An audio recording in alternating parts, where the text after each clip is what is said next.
अथ श्री महालक्ष्मी सूक्तम्।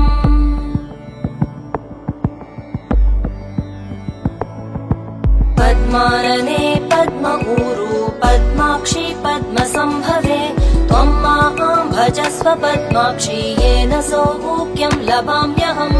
अश्वदायी गोदायी धनदायी महाधने धनं मे जुषतां देवी सर्वकामांश्च देहि मे।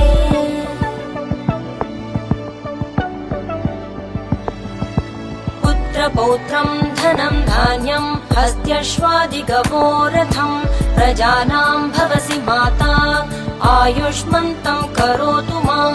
धनमग्निं धनं वायुर्धनं सूर्यो धनं वसुः धनमिन्द्रो बृहस्पतिर्वरुणं धनम् अश्नुते।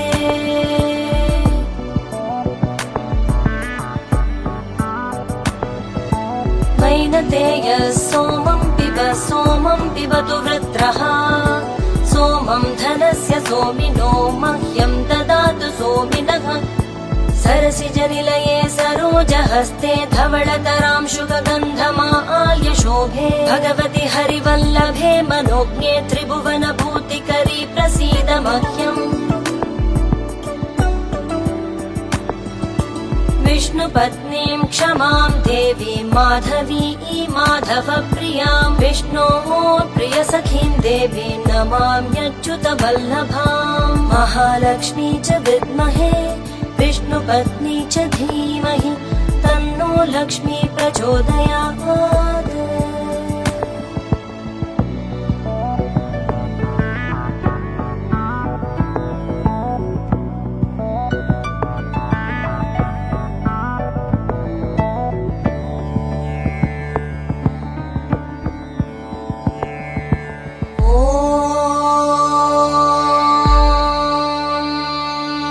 सर्वमङ्गलमाङ्गल्ये शिवे सर्वार्थसाधिके शरण्ये त्र्यम्बके देवी नारायणि नमोऽस्तुते नारायणि नमोऽस्तुते नारायणि नमोऽस्तुते।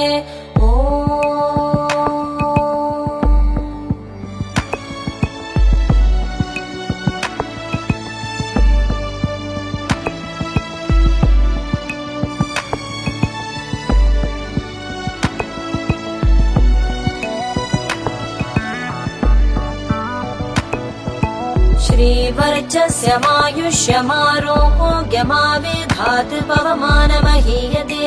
धनं धान्यं पशुं बहुपुत्रलाभं शतसंवत्सरं दीर्घमायुः।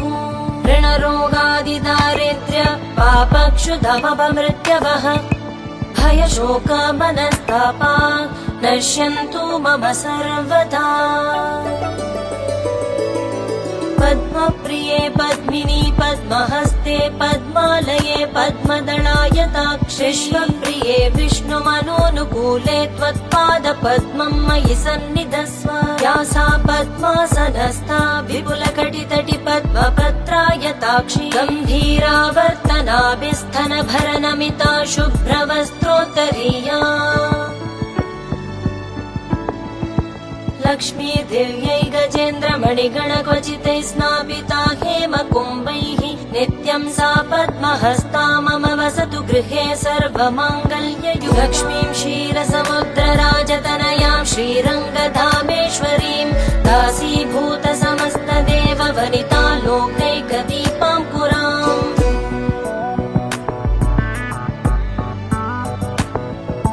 श्रीमन्मन्दकटाक्षलब्धविभव ब्रह्मेन्द्र गङ्गाधरां त्वां त्रैलोक्यकुटुम्बिनीं सरसिजां वन्दे मुकुन्दप्रियां। सिद्धिलक्ष्मीर्मोक्षलक्ष्मीर्जयलक्ष्मी सरस्वती श्रीलक्ष्मी वरलक्ष्मीश्च प्रसन्ना मम सर्वदा।